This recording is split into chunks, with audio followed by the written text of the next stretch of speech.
Welcome, everybody, and welcome to the Dog Dialectic. This is a podcast by Airborne Canine. I am your host, Ashley Jacobson, and I'm joined here, as always, by our lovely co-host, Kelly Ortega out in Texas. How's it going, Kelly? Pretty good. How's it going? Awesome. So we're taking a break from the interviews. We'll be getting back to them. We have a few more interviews lined up. Today, we're going to go over a topic that we've been talking about for a long time. It is the much awaited, highly anticipated topic of talking about breeders. So, before we get into that, some minor updates. We are indefinitely canceling our Sport Dog and Advanced Obedience Club on Thursday nights. We might pick it back up again in the spring. We'll see. We're not getting the attendance we needed to really make it worthwhile. We do still have a Nookshook in stock. Our Pro Shop is in stock as always. We do have all of the Viper Canine products in. We are still waiting on our Atlas Outfitters products, but they should be here soon. The last we heard, they were customizing them for us with our logo. So that's a good sign, which means they're in production, which means hopefully we should be getting ours soon. So with Atlas Outfitters, man, they were backlogged for like months, and I didn't realize it when I ordered. So yeah, that was fun. Kelly, you got anything? I don't think I have anything like new going on. All right, cool. Don't forget, guys, if you're out in Texas, Kelly is running Airborne Canine Texas out there. She's awesome. She's experienced. She knows what she's doing. She's great with all different types of behavior problems, aggression cases, potty training, puppy training, crate training. Dude, Kelly can do it all. I love it. All right. So for today's topic, we are talking about breeders. So let's get started with, the main reason why we want to do this is because we want people to get started on the right foot from the very, very beginning when they decide to get a dog in the first place. And so, it's not about going to the pound or the shelter and finding the cutest dog out there that you met for like 3 seconds and saying, this is the one, and bringing them home necessarily. But we want to talk about, having a really thoughtful process about deciding what type of dog you want, why you want a dog, what you want to do with your dog, choosing what dog you want, and then deciding where that dog is going to come from and making sure we're getting them from reputable breeders who know what they're doing so that way you can be confident that you're getting the dog that you're expecting. So that being said, the first step is deciding on a breed and a type of dog that you want to get. So Kelly, I know we did an episode talking about choosing a breed back in episode 2, I think. But let's talk a little bit, or give me your insight about how people should kind of decide what breed is right for them. I think they should start, excuse me, they should start by looking at their lifestyle. So am I a really active person? Do I hike every weekend? Or do I like my peace in the house? Do I want to be like really calm and chill? Do they have kids? Do they have like a lot of frequent like elderly visitors that's going to be interacting with the dog? What size house do they have? That sounds kind of dumb, but you don't want like a Great Dane in a tiny home. That might get a little in the way. Actually, I mean, yeah, you don't want a Great Dane like in a tiny home, but breeds like Great Danes are notoriously lazy and don't really, aren't super active. So having a big dog like that who's on the lazier side in a small space can actually be, an okay fit. Like when we talk about like apartment living, right? Maybe someone who isn't able to go out and just play in the backyard with their dog all the time. We talk about breeds like Great Danes and Greyhounds and the, dogs that are pretty lazy couch potatoes too. Yeah. So not to say you're wrong, but yeah. The physical space, like trying to walk through the hallway and the dog is like in the way kind of thing. Yeah, it might not be great for like living in a camper, let's say. Yeah, that was my thought process. Yeah, Obviously, totally. like do you live in like a city area where there's not a whole lot of places to go take your dog and like walk and exercise them? Do you have a yard? Do you not have a yard? Do you have an HOA? Are you planning to move? Are you going to live on a military base? Breed restrictions, people need to like really think about. There's a ton more. Do you have a dog allergy? Because then you probably shouldn't get a dog. Pretty much every single part of your life, you need to think about it and then think about a dog in that part of your life and decide, to do I want to handle this dog in this situation? Hmm. Yeah. And, the biggest thing I find is like, what is this dog bred to do? When I'm looking at breeds, right? Because we're out there like, oh my God, this breed is so cute. I wonder, like, if this is a great breed for me. You're doing your research, what was the breed originally made for? Like, if we're looking at our herding breeds, like our, shepherds, our border collies, our blue heelers, our Aussies, they're bred to, run and chase things and bite things and bark and, you know, is that something that you really want to deal with at home? And another thing too, I think this is something that's come up a lot that kind of, gives me a cringe is people are like, well, I want to get a really active breed so it'll make me more active. I'm like, no, because if you weren't active to begin with, you're not going to be active because you have an active breed. That breed's just going to annoy the shit out of you. And it's just going to be more stress on you. So, And I would say, unless you mean like, I want to hike more, which even then the dog's not gonna like put a gun to your head and say, go hiking, bitch. Like, most of being active, like going to the gym and stuff, you're not gonna take your dog. yeah. Like, I have never taken my dog to the gym. My No. dog's Although there lazy. are people who do it. I know quite a few who do. And if you have a gym that allows it, that's fine. But if Yeah. you're gonna bring a dog with you to the gym, like which you can do in a lot of places. I don't know where these places are, but I've seen a I lot of think, places that let dogs in. yeah. Go I ahead. think it's CrossFit that lets them do Maybe, it. yeah. But the thing is, like, the dog is not participating in the workouts. The dog is like chilling off to the side while you're trying to get your workouts in. Because if the dog is right under your feet while you're like slamming weights on the ground, your dog's gonna get hurt. So yeah, for me, it'd be like a liability. But it's so funny because, in the club that I'm in, there's a girl who has a Dutch Shepherd. And, thankfully, she's willing to do what it takes to make sure that her dog is fulfilled and all the things that it wants to do because she originally got the dog as just that, like an active buddy, a hiking partner.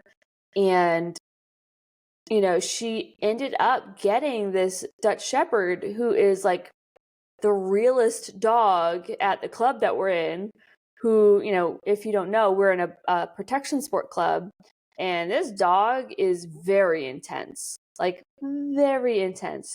And she had realized pretty early on that it was a lot more than she had anticipated.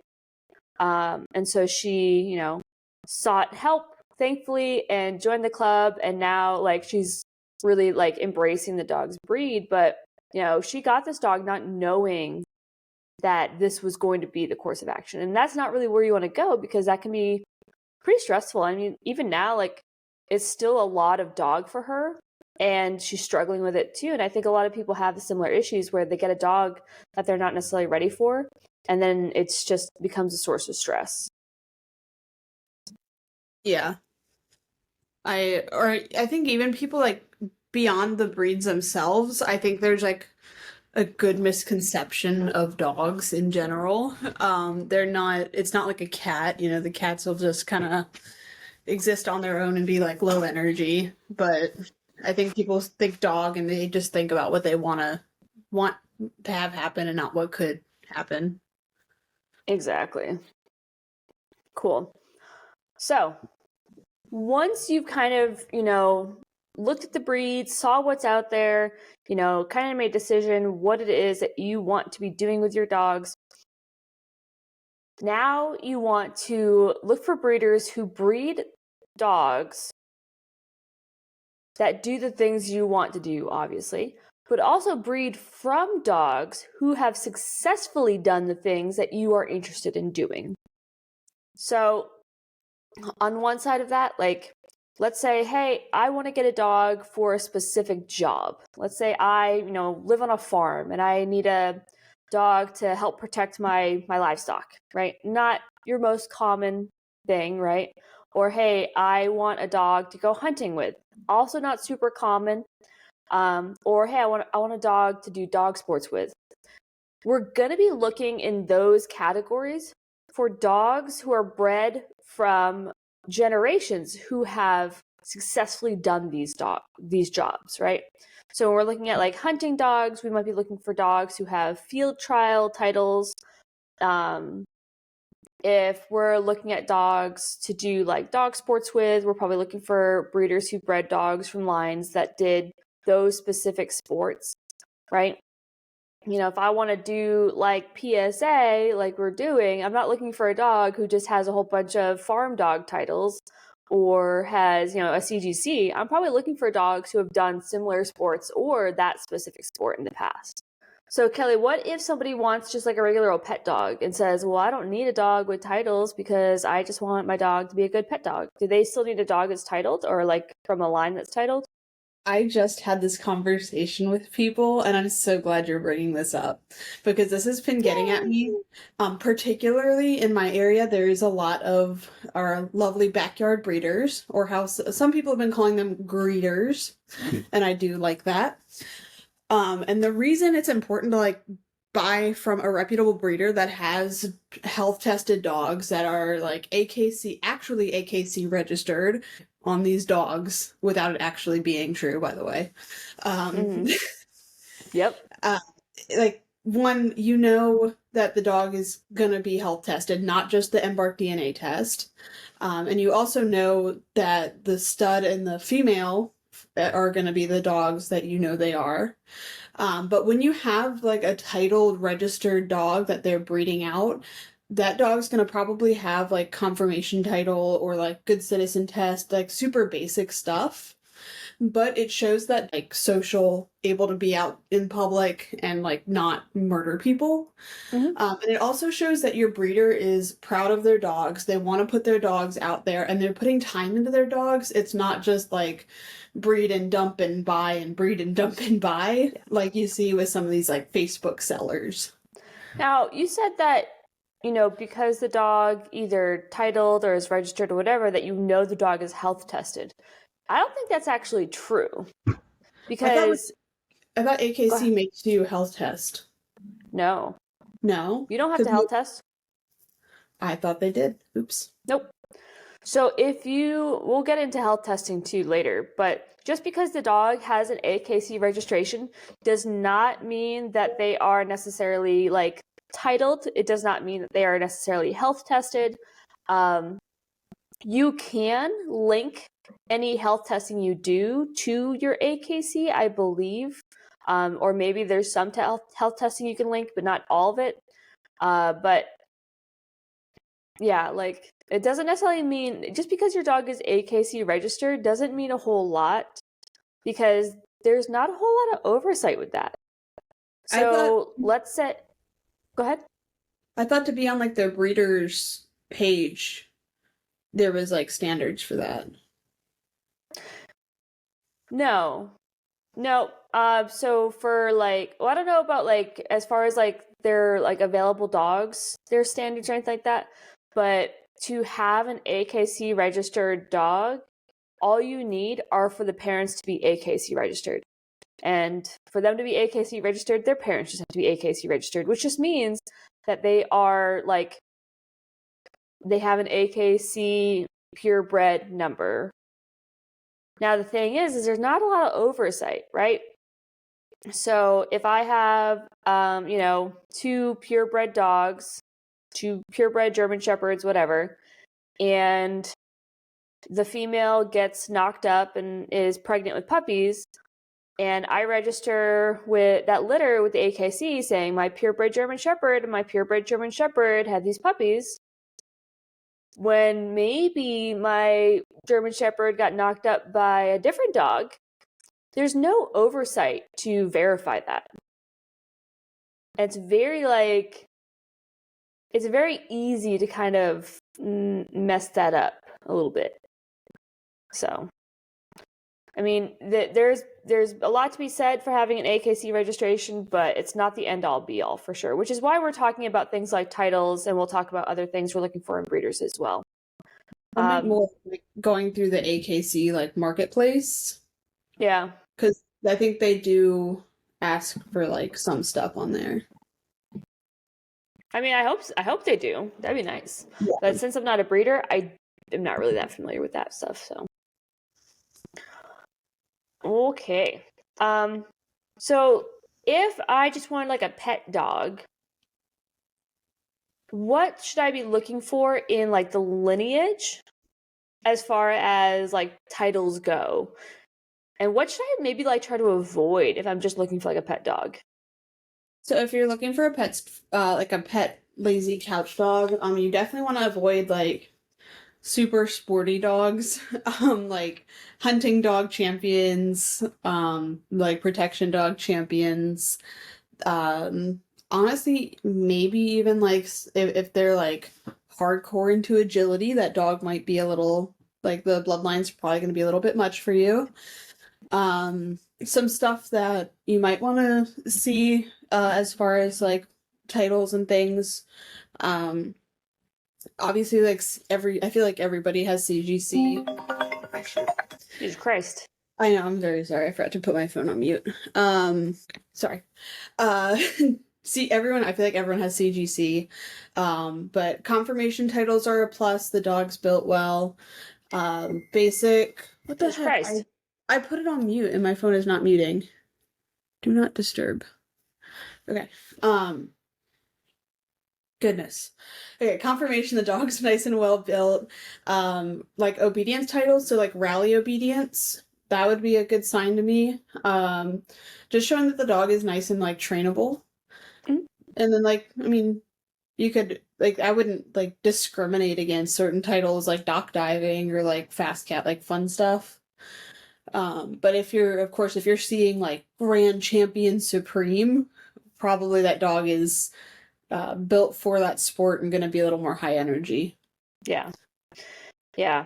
And, I would add too, like, just because those titles exist somewhere in the lineage, like, I think where those titles lay in the actual, like, echelons of the lineage is going to be important too. Because, maybe the great grandparents have all these titles, but the grandparents and the parents have no titles, right? That's probably not a great sign. Yes, there are those titles in the bloodline somewhere, but maybe they had a litter and a couple of the dogs weren't as great as the other dogs, and those are the ones that end up getting bred. Well, guess what? Those are the genetics you're getting, right? So we want to make sure that we're verifying that the genetics of the lineage that's being passed down is, of good quality, ideally the best quality. Not every puppy and every litter is breeding quality. And so making sure that we're breeding the best of each litter that's coming out, if it's, of the standard that we're looking for. So, okay. So now, once we've decided what dog we want and, we are looking at, what we're looking for in the dog and in the lineage, now people are going to go out and start looking for breeders, right? So where do you think you should look for a breeder? AKC Marketplace. I would say yes and no. I would say yeah, AKC Marketplace, but I'm not going to lie, over the years, I've lost a lot of faith in the AKC. So, like, I would recommend word of mouth. So I would go on Facebook and go to the breed groups and talk to people first. Now, that being said, AKC or Facebook breed groups are a lot of times a lot of shit shows and dramas and all sorts of crazy stuff. So make sure we're being critical of what people are telling you, what they're saying. Everyone is going to be biased saying that their breeder is the best breeder.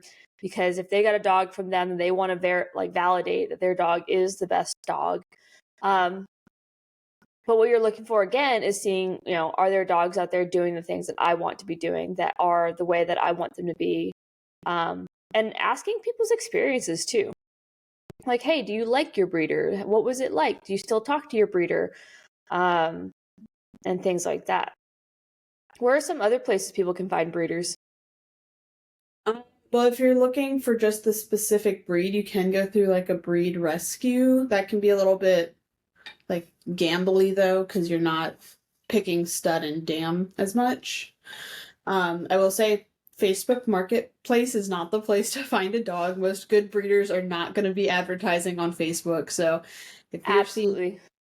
if you're seeing golden shitty multi-poos for sale on Facebook, turn around, run, get out of there.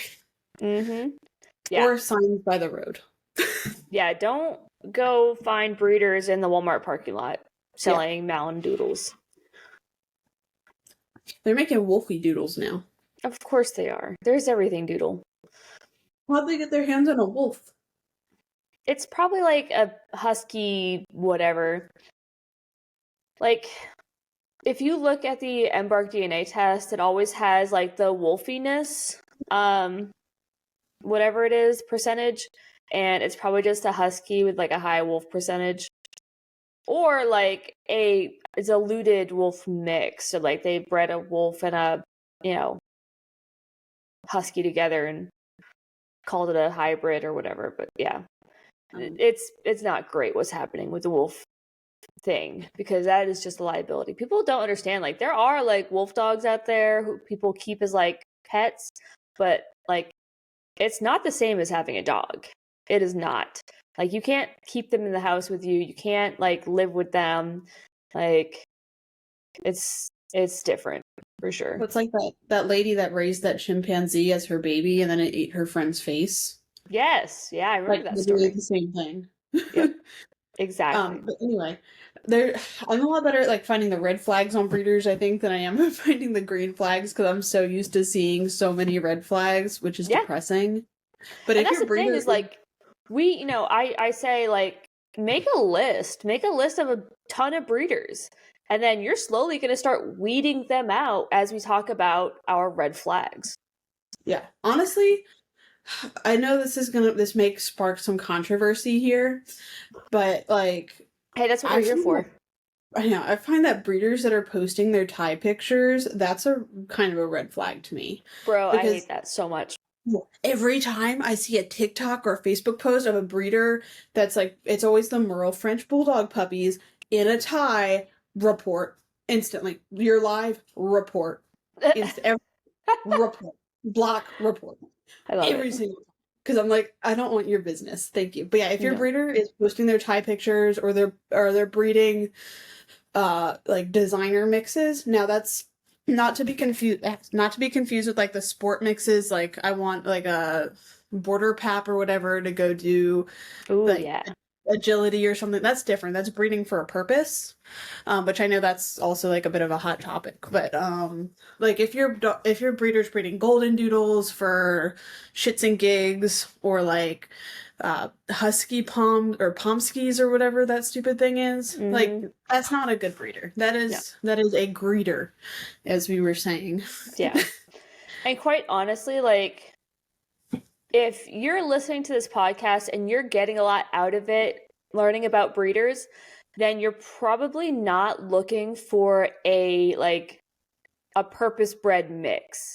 Yeah. You're probably not, deep enough into an activity, a sport, a job, where you know that you want a mixed breed that is purposely made for that job. You're going to be much better off getting a purebred that is, an excellent quality dog for the activity. We'll get into like purpose bred mixes later, I think. But I actually did see someone ask recently, like, how do we start to like create a new breed? And this is a post on Facebook. So literally, like, the vast majority of the comments were just like, don't. Like, if you don't know the answer to that, then you shouldn't be doing it, period. But quite honestly, like the people who have created the new breeds weren't out there trying to create a new breed. They had, a need that needed to be filled, a job that needed to be filled, and they made a dog to do it for the purpose of doing that job, not for like, oh, I created a whole new breed. Look at me. I'm going to call it a, shitty multi-poo or whatever. No, it's like, hey, I needed a dog with the ability to like be as great on the agility field as a border collie, but I want the benefits of having low jump heights. So I'm going to, mix in the Papillon to have that smaller side, but still just as agile, right? Yeah. Or I need some type of farm dog mix to have, the qualities of the Great Pyrenees to protect my flock, but also be able to, kill the rodents or whatever. So maybe I'm going to mix a terrier or something in there. I don't know. I wouldn't know. I wouldn't actually do that, I don't think. But, yeah, mix in a cat. Oh my God. Speaking of which, I have cat scratches on me today.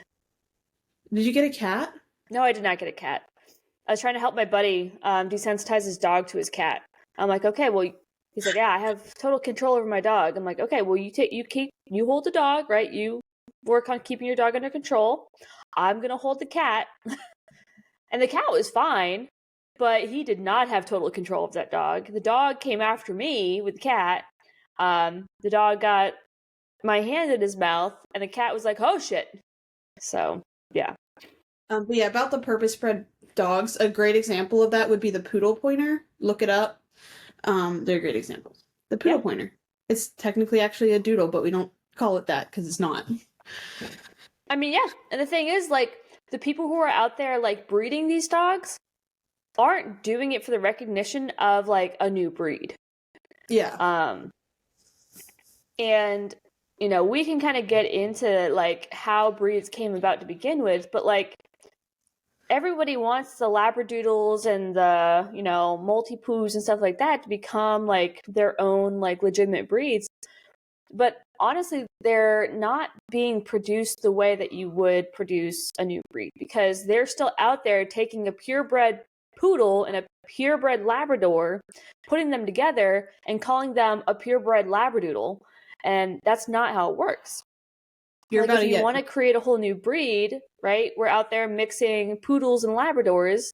You have a bunch of litters of poodle Labrador mixes, and you find the ones who are the quote unquote what you would want the standard to be. So if they're 30 to 45 pounds, or if they're going to be 50 pounds, or whatever, like you're finding a bunch of dogs from different litters, i.e., not related, who look almost exactly the same, and then putting those together and doing that for generation after generation after generation after generation after generation and so on. That essentially is how breeds are created and standardized. But the doodle community is out there just taking purebred dogs or dogs of different percentages who are bigger or smaller and mixing, qualities. Oh, well, I want the dog to be big and I want them to have this type of coat, but I want them to have that and the party colors and the merle and this, that, and the other. And there's no standardization, which is why, like, you're not going to get your breed status in the doodle world. It's just not going to happen. Right, Alba? Yeah. Plus, I feel like to be a breed, you're kind of bringing something that another breed can't do to the table, right? Like you're creating the purpose, right? So like a Labradoodle, there's not really a whole lot that dog does that can't be done by a poodle or isn't done by a lab. It's not creating a new thing. Yeah. Well, and like labs and poodles, I mean, that's not the worst mix that you could do because thankfully they're pretty similar dogs when you look at them. The biggest differences are going to be in appearance, but as far as their function and their breed purpose, they're pretty similar for sure. So, but we won't get too much into the mixes. Okay, so we have a whole list of breeders, sorry. And, I'm looking at a specific breed and I have researched a whole long list of breeders. Now we're going to start to weed these breeders out. So the way that I like to do this is you can either look at the information that they have posted publicly available, either like on their website, on their Facebook page, on their LinkedIn, or wherever their information is. If they don't have a website or they don't have like a Facebook page, it's a little bit questionable. If it's just some like Joe Schmo guy that you found on Facebook, hey, I'm John Schmidt and I have, a litter of puppies. Probably not like an actual established breeder. Probably the first red flag. But let's say we're looking at a whole bunch of actual breeders who have websites or Facebook pages, so on and so forth. What are some of the questions that we want to be reaching out and asking, or seeing if we can find the answers to on those resources? Do you take your puppies back if I decide that it's not the dog for me or I have to move or something? Will you take it back at any point? And if they say no, that's an instant no for me. Yeah, so that is actually going to be, I would say, included in what I'd want to see a puppy contract. Yeah. And the puppy contract will have a lot in there, including what happens if this ends up not being the right puppy for me. Am I able to bring the puppy back to you? Will you take the puppy back? How does that work? And how long does that apply for? Is it for the life of the dog? Is it for the first 2 years? What qualifies as a legitimate reason? Like, oh, I just don't like the puppy. There's nothing wrong with it. Can I still send it back to you? Right? Yeah. I'd want to ask if you can meet the parents, and then I would want to ask if... Why is it important to meet the parents? Because if you walk in the room and the dad is trying to fucking murder you and the mom is cowering in the corner, what do you think the baby's gonna be? Like, yeah, it trickles down. Exactly. So, exactly that. Like, if you want, if you go to meet the parents and the parents are behaving in ways that you don't like, either they're aggressive or fearful or neurotic or they're out of control, maybe they're, jumping all over you and that's something that you don't want. Well, is it because that genetic makeup of the breed is hard to train not to jump? Is that something like a genetic, predisposition for the breed, or is it just that the dog is too hard to train not to do that? Yeah. Either way, you want to go and see dogs who are doing the things that you want out of your future dog. And also, going to meet the parents is kind of a sneaky way of being like, let me see where these puppies are coming out of. Because if you walk into their facility and the puppy whelping box is like 3 inches deep of dog shit, turn around, exit, and go to therapy. You want to see a clean, nice facility. Obviously, there might be some dog poop in the whelping box, like when you show up, but you do want to see that it's clean, that they were like anticipating you coming and stuff like that too. Yeah. Dude, there's a kennel I went to not long ago, and I shit you not, I couldn't even park near the building because it smelled so bad. Like, it was disgusting. It was it was so nasty. Yeah, that's gross. Okay, so we were talking about, being able to see the parents and being able to see where the parents are coming from. Oh, God. But yeah, I would want to see that the breeder's facility, or if it's in the home, like, it's well taken care of. I had a client come over yesterday, or the day before yesterday, to do a consultation, and I do my consultations here, this is my kitchen, this is my dining room. You can see my living room right here. My dogs are like right behind me in their kennels.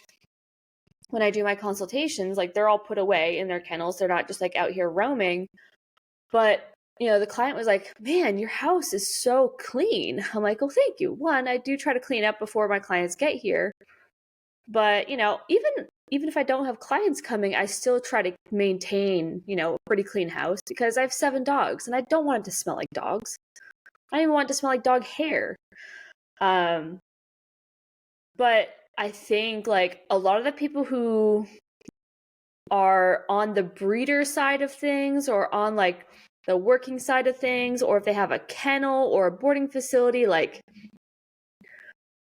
like for some reason cleanliness just isn't a huge priority for them, which blows my mind because like these places are disgusting. I'm not going to call anyone out, but there is like someone I know around here, another dog trainer, who I've been to their house and like it reeks of dog piss. Just reeks. It's just disgusting. And it's like so gross. I'm like, I thought you were a dog trainer. Like, you know that this is bad for the dogs. And it tells me that one, like, the dogs are peeing and pooping in the house, which even if I have client dogs who aren't potty trained, like, I have them in areas where if they have an accident, I clean it up. And that's why we have, like, that's why the breeders have, like, whelping pens. And so the dogs aren't just peeing and pooping everywhere, and it's it's easier to, like, clean and maintain. So, sorry, tangent. But yeah, I would definitely want to see the breeder's facility in person. Now, that being said, if you are getting a working dog, they're probably going to be in a little bit more rough conditions than your average, like, purebred, show line, pet type of dog. But at the same time, like, I would expect a level of cleanliness just for the health of the dogs. So, all right. So, I know we talked a little bit about the breeding contracts. So, I think that good breeders should always have a breeding contract. And what that means, or like a puppy contract. And what that means is, one is what is guaranteed to me as the adopter to ensure the satisfaction with the puppy that I'm getting. So, we were talking about what happens if I want to send the dog back, right? Hey, I got a border collie thinking they were super cute and fun house dogs, not realizing they're little sociopaths, right? And so I decided, hey, this is a great dog. It's exactly what I was told a border collie is, but I realized it's just not for me.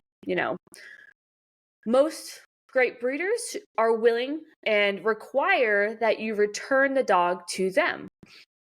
Now, you're probably not going to get your money back, right? Many breeders will exchange the puppy if there's a problem with that individual puppy, meaning it did not meet the expectations of the breed or something like that. So if there's a health problem or temperament problem, a lot of breeders will exchange the puppy. But if you just decided that border collies aren't for you, that breeder will take their puppy back, ideally. At least that's what I would want to see. But you're probably not going to get a refund, just so you know. And that's why we put such an emphasis on researching your breed before getting the puppy. Another thing in the puppy contract is going to be, what things are covered, right? So the health of the dog, the temperament of the dog,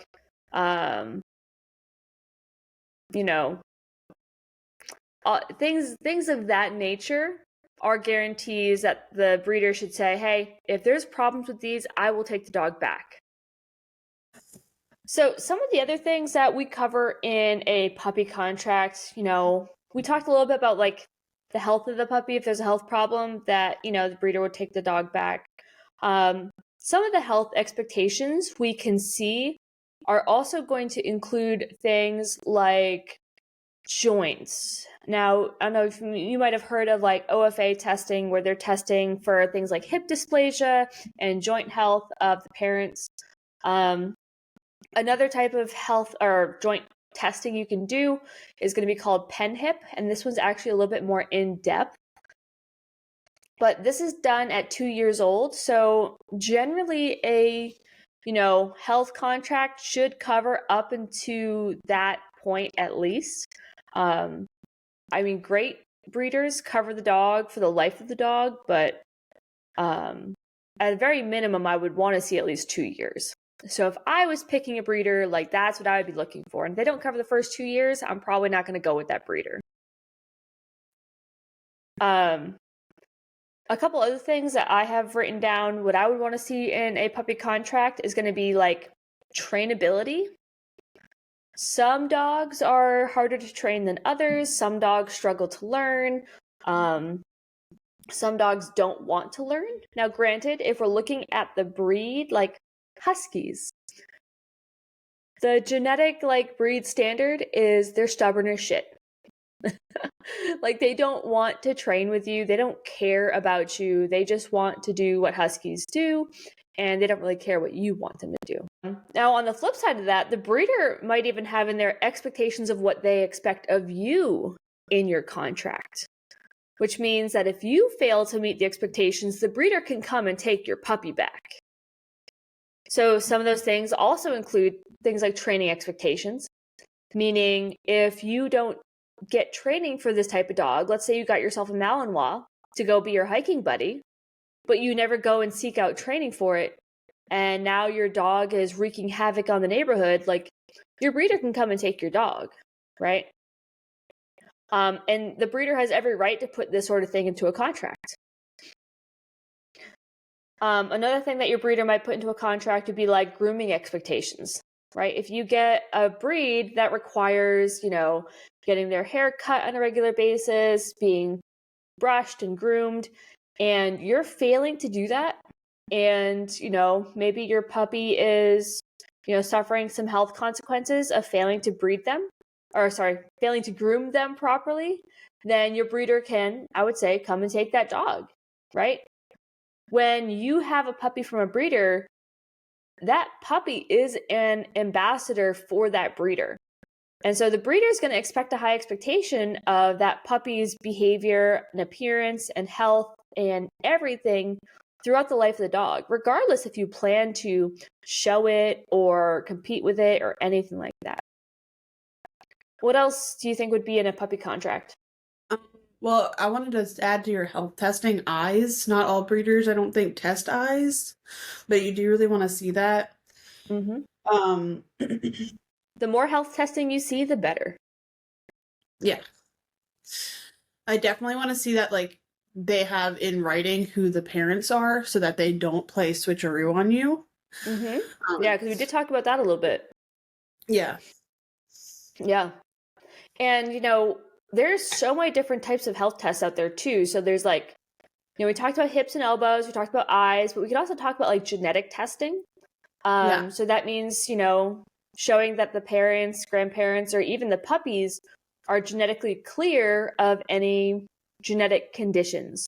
And so if you're looking at your herding breeds, your collie group, your border collies, your Aussies, your rough collies, things like that, I know this because I had a collie, is that you want to have them genetically tested for the MDR1 gene, which would make them highly susceptible or highly,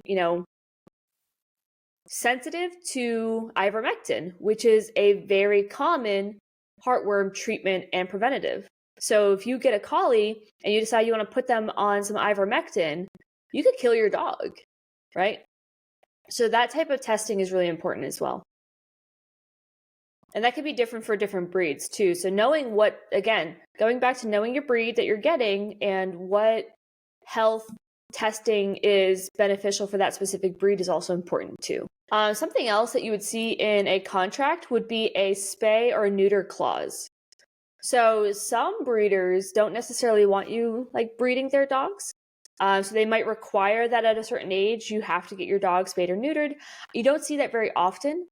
But on the flip side of the spay or neuter clause is not allowing you to spay or neuter that dog until they're at a certain age. So if you don't know this, spaying or neutering your dog too young can have some health effects where the dog does not develop properly. So they kind of maintain some of those puppy features. They kind of look a little disproportional. But also you can have some issues with their joints because their joints aren't developing properly as well. Because when you spay or neuter a dog, you're removing the organs that create their growth hormones. So they're not going to grow properly. But once the dog is fully grown, there's no harm in having the dog spayed or neutered at that point, as long as they're finished developing. You just want to make sure you don't do it too early. And so a good contract should outline that as well. And then, Kelly, think of anything else that would be in a contract? I mean, they may also have like the breeding rights. So I would Yes. definitely like read that in detail. Some breeders are going to want to be able to take your dog back to breed them, if they're in heat, or if they're studding, they may like want stud service. Hmm. And then they may also have you buy breeding rights if you are wanting to keep your dog intact. Yeah. Some breeders actually will forbid you from breeding the dog. So the breeder I went to, you know, when you see things out in the the disreputable breeder world and you're seeing things like, party poodles and, rare exotic this, that, or the other, this strange mutation, dilute this, that, or whatever, like there are occasional mutations that happen just sporadically despite having never seen it in the lines in, decades. And so the breeder I went to, they had a fluke incident where a puppy was born and it was that weird like gray color. They call it blue. And so they said like, hey, this puppy is going to be available to anyone who wants it, but you will sign a contract saying that you will not breed this dog. This is a mutation. It is not a desirable trait. It is not fashionable. It's not something that we want to continue. And if you are going to get a dog from our breeding program, you will not breed this dog. And, I think that speaks a lot to the breeder saying that they have a very specific quality that they're trying to uphold in a very specific standard. And I kind of love that. I kind of wanted that puppy because I had no intention of breeding it, but yeah, I did not get it. And that reminds me, if your breeder is making you pay extra for certain colors, another red flag right there. Oh my God, yes. Yeah. So speaking of paying extra, something that, once we are, deciding on this is the best, top 2 or 3 breeders I'm looking at, what to expect from a very high quality breeder. So first thing to know is that good quality breeders are in high demand. And what that means is, one, they're going to be expensive, right? For a purebred dog, you're looking anywhere from like $1,000 to upwards of like $5,000 or $6,000. I think that's a lot depending on like the qualities of the dog. But I'm not gonna lie, I've been shopping for collie breeders, and I finally found one. I'm like, oh my God, this one looks perfect, right? The dogs look beautiful. They are, I saw the pictures of them at shows, like they're doing conformation. They're beautiful dogs. I love them. And so I went to go research the breeder's page to make sure they meet all the qualities that I'm expecting, and they do. And then I finally get to the point where it's like the cost of the puppies. And most collies, like they're not super expensive, but they're like, $1,000, $1,500, $2,000. This one was like $5,000. I'm like, man, I must really be good at picking a breeder because this one is amazing, but they're so expensive. Which sucks because I was expecting like, $2,000. It was like $5,000. Like, it's a little bit more than I was kind of expecting. But hey, I mean, I'm not surprised, right? I'm not surprised when you have a really good quality breeder, you're getting really good quality dogs, and, the price is going to reflect that too. So when breeders are in high demand, you can also expect that they are not going to have puppies readily available today, right? If you see a breeder posting, we have 2 puppies left from this litter just waiting for their homes, I can't believe that no one snatched them up yet. It's because no one's knocking down their door trying to get those puppies, right? Yeah. So most great breeders are going to have at least a wait list where they're going to, put you on a list for a future breeding pair, right? So, hey, yeah, we're looking to breed in the spring. We'll put your name on the list. When we confirm the breeding, we'll let you know. And then once the puppies are born and they know how many puppies they're going to have, because even if the x-ray shows 10 puppies, it doesn't mean that there's necessarily 10. There could possibly be 12. You never know. Sometimes it's hard to tell. Or they might not all survive. Losing a puppy occasionally, when the puppies are born, is not unusual. However, if you're having a litter of like 7 puppies and 5 of them die, that's a pretty bad sign. So understanding that you're probably not going to get the dog soon, and be prepared to wait. I think for Daria, I waited probably almost like 1.5 years, 2 years before like I was getting my dog, essentially. I probably could have gotten her a little bit sooner, but I really wanted to hold out for the breeding pair I wanted. So the breeder also has the right to deny you the puppy. So the breeder will do like puppy screening, meaning they'll ask you a lot of questions like, where do you live? Do you have a fenced in yard? Do you have a lot of stairs? What type of like flooring do you have? Do you have other pets? What's your experience with this breed? Things like that. And your adopter has the right to deny you the puppy, which I think is great. What was that? Your doctor? Oh, your breeder. Sorry. Your breeder has the right to deny you the puppy. Did I say doctor? Sorry. Your doctor. No, your breeder. Sometimes they act like your therapist, though. I still talk to Medic's breeder like almost every day, which is great. So, be prepared. They might say, no, you're not the type of owner that we want for our dogs because, we expect that our dogs are, presented to the world in a very specific way because, again, you and that dog now are ambassadors for that breeder. And I think this last part here about, expectations of great breeders is really important for people to understand. Like, you might not get to pick your puppy. And quite honestly, if I was a breeder, I wouldn't let you pick your puppy. Because as much as we try to breed to the standard and we're trying to make sure that all the puppies in the litter are essentially the same dog, there's still going to be differences between them. You're going to have puppies that are like a little bit more high energy, a little bit more high drive, and then you're going to have puppies who are a little bit lazier. You're going to have puppies that are a little bit more social and then other ones that are a little more kind of independent. You shouldn't have huge variations. Ideally, you want them all to be pretty similar. But, if I'm looking for a pet dog to sit on the couch with me, but someone else is looking for a dog to maybe do some active sports or hiking or outdoor activities, I'm probably going to make sure I pair up the more active dog with the more active handler.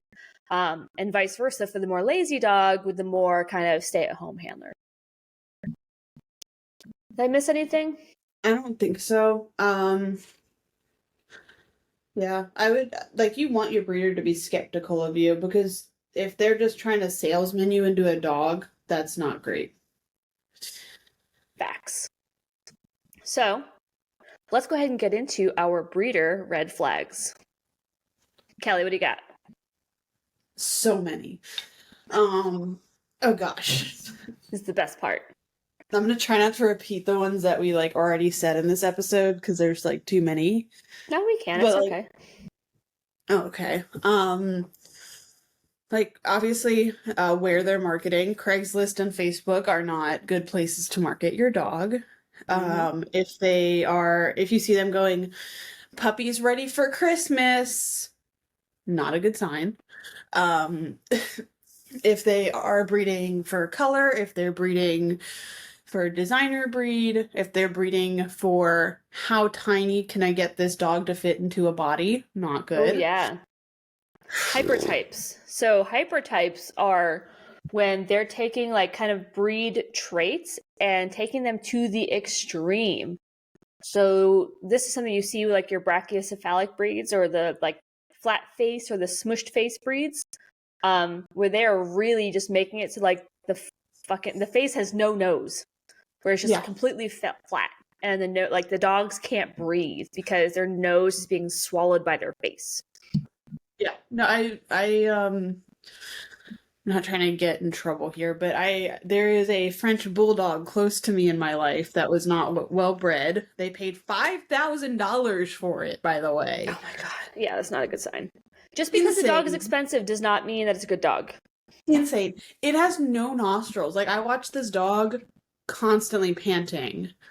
It's upsetting. Anyway, Oh God. Okay. Uh. Oh goodness. There's so many. If your breeder is like giving away puppies for free, like I just saw a Facebook post of teacup Yorkies, 2 left. We just need to get rid of them. That's a bad sign. Not a great sign.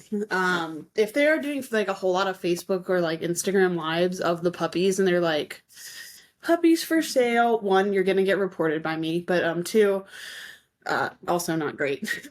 Yeah. Like I said, for a great breeder, they should be in high demand, which means that they already have those puppies waitlisted before Yeah. they're even conceived, or at least before they're born. Yeah. Like there's already adopters lined up. Like I said, I was on wait lists for months and months and months, meaning like there were other people, like dozens of people ahead of me when I got on the wait list, because the dogs were in that high demand, because everyone knows that they're a great breeder. So some of the other red flags that we kind of talked about, on things that we wanted to see, but if the breeder is like adamantly against this, is allowing you to see the parents or allowing you to meet the parents, or if they just show you some random backyard pictures of the parents. Yeah. I had a client come in and they said that their dog came from a breeder and the breeder had a website. I'm like, oh, cool. Let me go check out the breeder's website. And he told me which parents were his. And literally, like, the pictures weren't like, the dogs in a stack. They weren't in like a show position to show like their breed standard, body. It was like the dog like sitting with their back facing the camera. Like it looked like they're in like a junkyard. I'm like, this is not a good sign. Oh, now my phone's ringing. Sorry. Shush. And something I forgot to add to stuff we want to see was like, is the breeder going to do environmentals with the puppies? Oh, yeah. Because starts with day one. And I think most people that you're going to come across that are like not obviously actual breeders, they're just kind of doing it for money. They're not going to even know what that is. Mm-hmm. So the program that I like to look for is called ENS, which stands for Early Neurological Stimulation for Puppies. Some of your working dog breeders kind of scoff at this, but I think it is fairly well tested. And I think it's great for your average breed and your average breed type. But what it is, it's a very kind of gentle way to start to introduce environmental things to extremely young puppies from like 3 days old. And it's going through the process of like kind of gently touching their feet with like a Q-tip, laying them on like a cool damp rag. So they're getting used to sounds and being, touched in different ways and being held in different ways and different body positions, laying them on their back, kind of holding them kind of inverted. And each of these only lasts for like a few seconds. And you do this like once a day for, I think it's from 3 days old to 16 days old. Don't quote me on that. I'm not a breeder. I don't know. But they did that with Medic. Did it work? I don't know. He's great, but he still has some weird little sensitivities still. On the other side of it, like the breeder that Daria came from, she comes from a very like intense working dog breeder. And when we kind of talked about that a little bit, I'm like, oh, do you do this? He's like, oh, that Q-tip stuff, that's for babies. Granted, they're doing stuff like, gunfire and all sorts of other crazy stuff and having them run through like, pits of, empty water bottles and ball pits and climbing over obstacle courses at like, a couple weeks old. So maybe not that young, but they're taking the same concept to just a different level based on the dogs that they know that they're breeding. Yeah. Granted, Daria's environmentals are rock solid, so whatever they're doing is good. Yeah. I was about to say, I don't think Daria is going to care about a Q-tip too much. No. Even at 3 days old, she'd probably like try to murder people, so it's fine. Yeah. In a good way. The way that we want her to murder people, not like in a bad way, like she's aggressive. Because she loves people. She'll just murder you with her love. What month was she born? She was born in August. August? Oh, so it's okay. She's a Leo. She's allowed to murder people. Sorry. This is referencing a little Facebook snarky post that we did because someone told a friend of mine that the reason why her dog wasn't like healing properly is because the handler was anxious. I'm like, what does that mean? I'm anxious every time I go into the trial field. My dog still heals. It's fine. Yeah.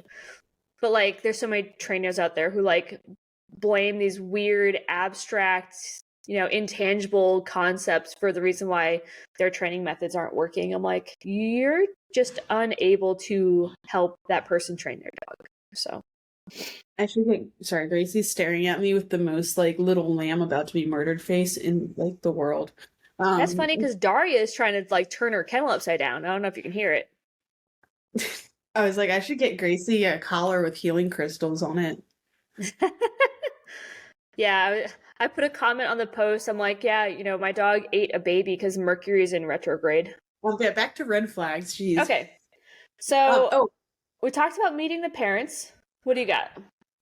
If you're like, oh, I would like to get a brother and sister so that they can grow up and be friends together, or if you're like, oh, I'm getting it for my kid, and the breeder lets you get the puppy or puppies, no. No. Yeah, a good breeder will never adopt out two dogs to the same person, with a few exceptions. So in the working dog world, a lot of, working dog people like Daria doesn't like hang out with my other dogs. She doesn't play with them. She doesn't get to hang out with them. She's not like part of like the family pack unit. She's a working dog. She's in the kennel and then she comes out to work. So if I had, if this was what I do for a living where I raise working dogs and maybe I train them to a certain level and then I sell them, a breeder would consider selling me multiple dogs because they would have the understanding that I'm not raising them together like brother and sister as like puppies to be family dogs. We can get into littermate syndrome in one of these episodes, but that is essentially how littermate syndrome becomes an excessive problem for most people who end up getting two dogs from the same litter or two puppies at the same time, is that those puppies grow up living their lives together, meaning like playing with each other, interacting with each other, spending time together all the time. Now, there are some people, like I said, who don't let their puppies really like hang out with each other or, kind of hang out that way like normal dogs would. Like the rest of my dogs all hang out. But Daria doesn't. So, but for your average person, for most of our listeners, like you're not going to get two puppies from the same litter. And if a breeder is willing to do that, that's a huge red flag. Like if you want to test your breeder and ask, like you can, but be careful because the breeder just might say, I'm not giving you any dogs. So, but yeah, we definitely want to see like the breeder's not giving away two dogs to the same home. And God forbid if the breeder is out there saying, we have these two puppies left, they've been together and they're a bonded pair and they need to go to the same home. Massive red flag. Report. Yeah. So another thing, like too, like we talked about earlier, is I want to see the breeding facility. Like I don't necessarily need to see like the whelping area, especially if there's moms with puppies, but I would like to maybe see it on a video camera. I'd like to see video of the area. I would like to be able to like see where the puppies are being raised, because you don't know necessarily otherwise if the puppies are sitting in, a little wire kennel that's like, filled with pee and poo that's not being cleaned on a regular basis. There's a lot of breeders out there who actually like will live stream their whelping pens or live stream like the birth, which, oh my God, I almost threw up last night because I saw a video of like a dog that had given birth and that like the puppy was like wrapped in like some membrane or whatever, and like the dog the dog was doing what it was supposed to do, was like removing the membrane, but then like I think the placenta came out and like I almost threw up. Like I had to like throw my phone down. I was like, oh God, it's so gross. Sorry, that was disgusting. I didn't mean to go that far, but like I like to be able to see things to a degree. I don't need to see like the puppies coming out of the mom necessarily. If you want to live stream it, sure, but I just want to make sure that the living area is clean. Okay, that's all I want to see. Yeah. And you should be able to see that on any given day too. So like if the breeder's like, oh, I can show you on Tuesday, like they should be cleaning out that whelping pen every day. Yeah. If not like a couple times a day, because puppies are going to pee and poo in there and it's going to be gross. So another red flag, and this is surprisingly common I've found, is that the people are like, oh yeah, the mom and dad are registered, but I lost the paperwork. Yeah, how do you can't lose that. You need that. Right? Or they say, oh yeah, well, you know, we're going to give you the puppies, but if you want to get them registered, it's going to cost twice as much. So the puppies are $1,000, but if you want to get them registered, it's going to be like $3,000. Like, no.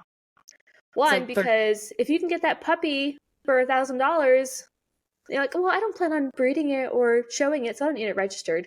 They're just trying to get you to not want to register the dog because they don't actually have the registration paperwork. It does not cost that much to get the dogs registered. Yeah. So if it costs more to get the dogs registered, like that is a red flag.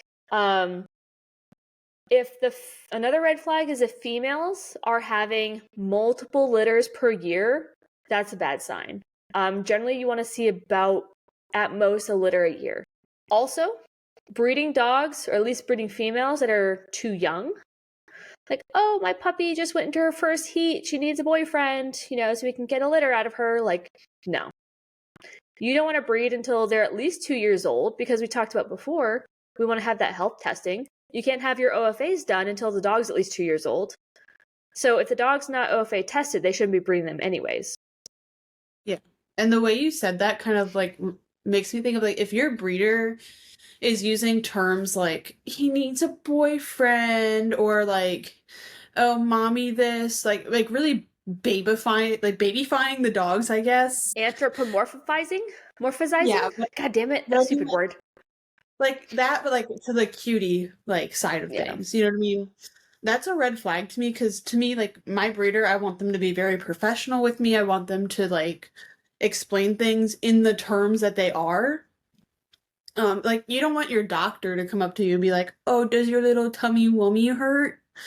Like that would make me not trust my doctor. I would be like, God, yes. "Who are you?" Right? Like, dude, did I tell you when I went to I had to get a surgery done.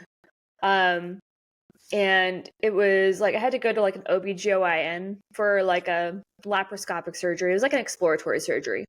They were checking for like something that they couldn't see on imaging, so they go inside and look. But you know, I really wanted to get a hysterectomy, and the doctor was like, "Oh no, you can't get a hysterectomy until you've had children." I'm like, "I don't want children. Just take it all out. Just scoop it out with a melon baller. I'm done." Was it a male doctor? Yes. And like he was so condescending, and he was so like dismissive of everything. And then when he was talking about the surgery, he's like, "We're gonna cut a little hole in your tummy here," and I'm like, do you know what you're doing? Are you are you doing surgery by numbers over here? Like what the fuck are you doing? Like, don't talk to me like that. Talk to me like you know what you're doing over here. Same thing goes for your breeders. Yeah. So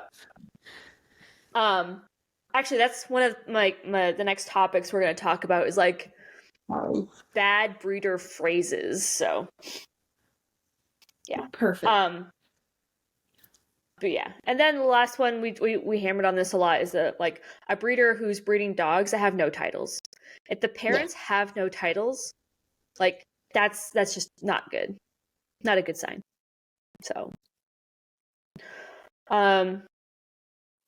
what are some like breeding myths that people believe? I have a few written down, but I want to see if you can come up with any first. Like that breeders believe or that like buyers believe?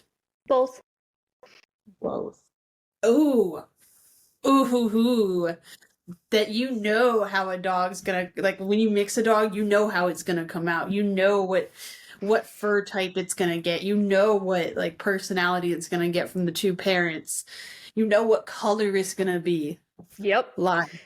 And that's something you hear a lot in the doodle community. They're like, oh yeah, this is an F1, B2, whatever, double doodle banana thing. And So that means it's going to have a curlier coat that's going to produce less dander because it's this specific mix. That is not how breeding works. That is not how genetics work. The doodle people and the allergy thing piss me off because it's not the hair that's making you have allergies. It's the fucking skin. And your doodle still has skin. Yep. And your doodle still sheds. They're going to start You just don't realize it because it gets all matted in there. Yeah. Because you don't brush your dog. So, like, one of the things I heard recently that, like, made me cringe is they said that, you know, certain genetic traits skip generations. So this came up because there's a breeder who's breeding a dog who was from a previous litter that the dog had gotten returned to them. So the dog got sent back because they had a breeding contract, which is good. But it got returned because the dog was having like aggression issues and reactivity issues and things like that. And then the breeder's like, oh, well, we're going to breed this. And I'm like, what the hell are you doing? And they were saying things like, oh, well, you know, the grandparents have these traits, or the grandparents are like this. So, you know, the aggression is not genetic. I'm like, you don't know that. Like, yeah. Genetics, and she was like, oh, well, genetics, like these genetics like skip generations, or this gets passed down on the grandfather's side or something like that. Like that's not how genetics work at all. You're thinking of diseases like Alzheimer's or like bipolar depression or something. Yeah. But behavior and temperament, like that in most cases is a genetic component more than not. Plus, it's not like in that situation to me, it's not like, oh my god, these are the last two of this dog on earth and we're going to have to breed them to save the breed. Go get a different one. Exactly. And if you're a breeder, one, tax write-off. But two, you get to introduce a new bloodline to your little crew. It's fun, funky. And you should be used to doing that if we're not inbreeding. Exactly. Well, I mean, line breeding isn't like the worst thing in the world to a degree as long as it's done responsibly. And line breeding is another term for kind of like inbreeding, but without the negative connotation to it. Yeah, we'll talk about that maybe in another episode. Yeah. Just because I don't know enough about line breeding to really just speak well upon it. But the thing is, like we were saying before, like understanding that genetics and behavior temperament and behavior are a genetic component. And even if the dog had something occur in their development or some type of situation or a tragedy or a hardship that could have contributed to that behavior, it is impossible to say that the behavior or their temperament changes are solely a product of their environment or that tragedy or whatever, and not a genetic component that even made them more predisposed to being, you know, sensitive to that sort of stuff. So even if, you know, we deduce that it was a product of the environment or how they were raised or how they were developed or whatever, and not necessarily genetics, you can't prove that for a certainty. And so you are creating a possibility or a likelihood that you're passing on those genetics. And it's not like, oh, well, all the siblings of this litter were fine, so the children will probably be fine. No, like you're not getting the siblings' DNA. You're getting that dog's DNA. Yeah. So if you have a breeder who's like, oh, you can't meet the mom or the dad because they don't like people, you should probably say, well, the puppies probably aren't going to like people either. Is this puppy that I'm looking to get one that I'm going to be able to have meet my grandparents, have meet my neighbors, have meet my family, go to public events with me, or, you know, go to family events? If that's what you want, right? You got to be, you know, thinking critically about that. Another myth, and this is something that's really common in our doodle community, is that people think that when you mix breeds, it brings out the best of both breeds. Not always the case. Is it like a rare instance where that could happen? Yeah, but it's a gamble. Because, if I really like, some aspect of this breed, but I don't really like this aspect of it, so I'm going to introduce a different breed into it to replace that aspect, there's a possibility you're not going to get the qualities you like, and you're just going to get all the qualities you dislike of both. That's a possibility. Yes, there's a possibility you're going to get all the qualities you like, but you don't know. You don't know for sure. And so, if you're mixing breeds together and you're telling adopters, oh yeah, you're going to get this quality of this breed and this quality of that breed, you don't know that. Yeah. And so if you're looking to get a dog and they're telling you that, like, they're talking out their ass, just so you know.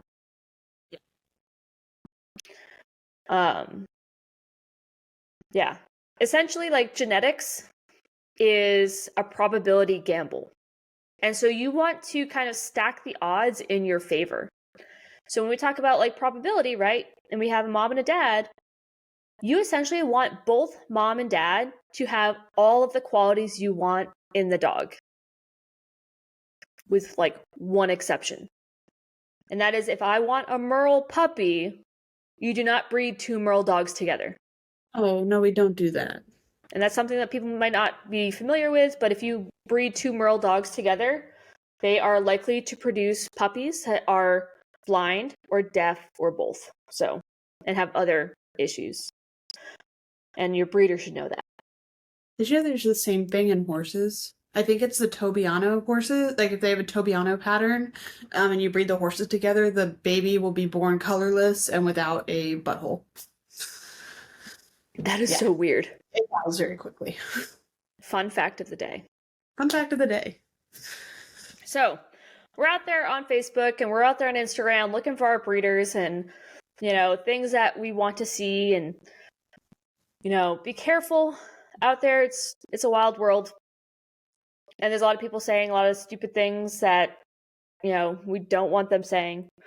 So be careful if you hear things like, hey, oh yeah, these are registered, but I lost the registration paperwork, or the good traits cancel out the bad traits, or it's going to cost extra if you want to, register these dogs, or this color will cost you extra XYZ.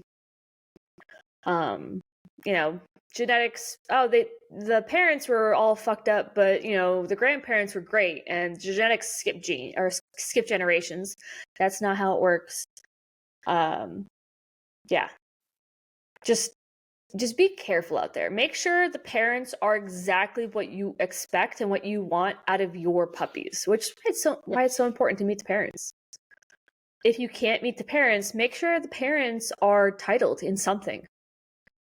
Something like somewhat challenging, ideally, whether it's obedience or confirmation or something.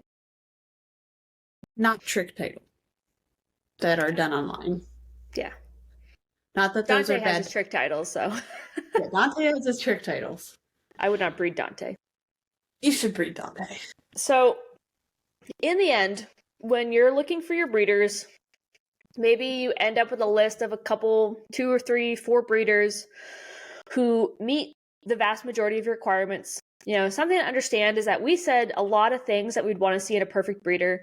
I don't think you're going to see everything all in one breeder, but if we see most of it, you're probably on the right track. You're probably going to end up with a really good dog. So in the end, I think that it's about talking with a breeder, finding a breeder who's open to talking with you and discussing with you what you're looking for in a dog, what you're wanting to do with your dog. Make sure that the breeder is asking you lots of questions and wants to know, like, what is this puppy going to be doing? Because they want to make sure that the puppy has the best life. They want to make sure that the puppy is, going to a good home. That's going to be a good representation of the breed and their breeding program. But also make sure that the breeder gives you that warm and fuzzy. Best way I can think of it. A lot of breeders have like communities around their breeding program. Like I said, I follow all of my dogs' brothers and sisters and what they're doing. We have Facebook groups, we have like group chats, we are always posting our dogs' achievements, we're always cheering each other on.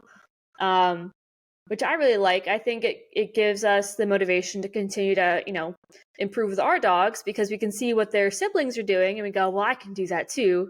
And a little rivalry is always fun. And, I think the last thing to consider, or at least for me, we'll see if you got anything, Kelly, is,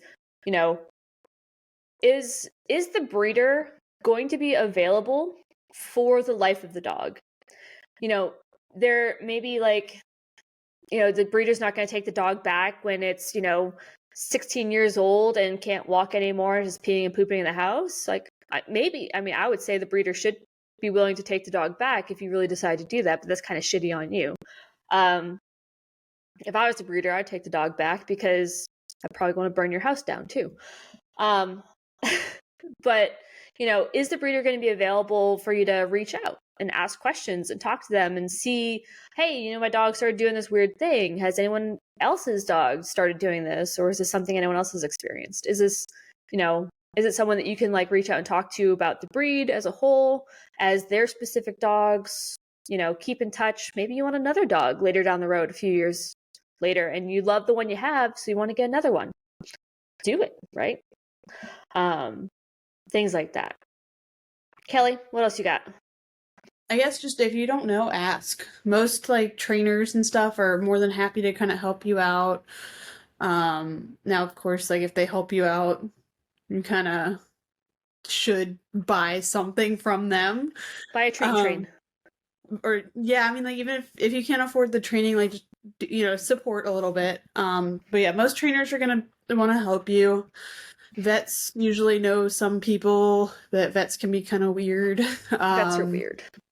Vets are a little bit weird. But yeah, if you don't know, just ask. Like join the breed groups, and just ask people. Yeah. And don't forget, everybody is biased. You find, especially in certain breed groups where, their dog is the best dog and everyone else's dog is shit, and everyone wants to just compare and contrast and say, this is why my dog is the best dog. Just understand that everyone is a bit biased, so take it all with like a grain of salt for sure. But yeah. And you don't know if you don't know. Like if you already have a dog that you did buy from like a bad breeder, or you have a golden doodle and you realize like, shit, I didn't buy a very ethically bred dog. You don't know till you know, right? So the best thing you can do is just do better from where you're at now. Hey, I admittedly have a backyard bred German Shepherd Husky mix who was told to me that they were a purebred German Shepherd and they had lost the paperwork and blah, blah, blah. Yeah, I know. You learn from experience. So let us share our experience with you so that way you don't have to experience the same thing. Yep. Cool. All right. So I think that just about wraps it up for breeders. Again, if you are, on the hunt for your next dog, if you're out there researching, if you got puppy fever and you want some help, let me know. I've helped a lot of people, research breeders, find the right breeder for them. As much as I try to, a lot of people just find the closest breeder, and that's not always the best case. Like, be prepared. You might have to travel. You might have to have the dog transported to you. You're going to pay a lot of money. But what you pay up front, you're going to save down the road on healthcare and training and things like that. So it's worth the investment. All right, Kelly, what do you got? Any updates on your end out in Texas? Not really. I'm doing the same stuff I have been doing, board and train, private lessons. I will be doing boarding, but I will not be here for Christmas, so that's not super helpful for most people. Yeah. Follow me on my social media, Airborne Canine Texas, TikTok, Instagram, Facebook. Nice. And follow Airborne Canine headquarters, primary, number one, at all of the Facebook, Instagram, social media, TikTok. We're just Airborne Canine, simple. So yeah. I really don't post a whole lot. Ever since Kelly left, I lost my social media person. So Sorry. I know, she's slacking. I try my best, which is not very hard.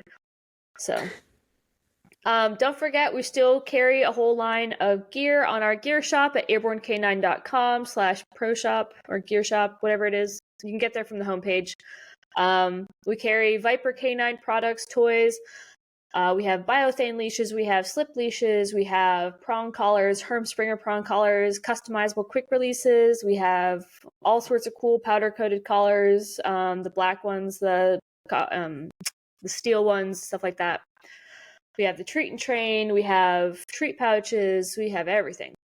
If you're interested in Dakota 283 kennels, which are our favorite travel kennels, we have those for sale as well. You can order those.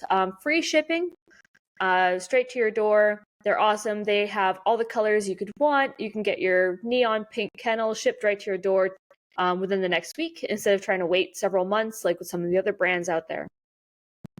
We have a Nookshook available for local pickup here in Sanford. So if you are in the Sanford area, Lee County, North Carolina, or if you're a little further out and want to come by and buy in bulk, we have bulk quantities available for you. So definitely come in and check those out.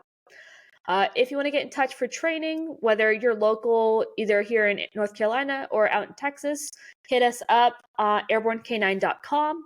If you are not local, but you still want to get in touch with us for some training, you can do a free video or phone consultation, and we have virtual coaching sessions available. All that is available on our website, airbornecanine.com. Just schedule online, and that'll be super easy to do. Let's see. I think that's everything. Don't forget to like, follow, share, subscribe. Tell your parents, tell your friends, tell your grandparents. We're a small business. We need all the help, the word of mouth you can get. Thankfully, things are starting to pick up a little bit, mostly for boarding, but I'm doing boarding for Christmas. So if you're in North Carolina and you need boarding because everywhere else is booked up, which is happening already, give me a call.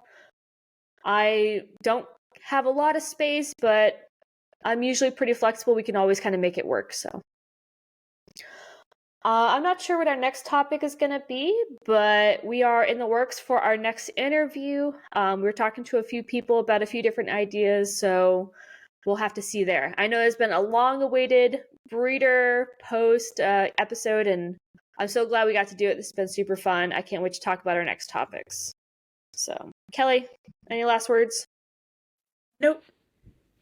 Cool. All right, guys, go outside, go have fun with your dogs, play, train, and enjoy your day with your dog.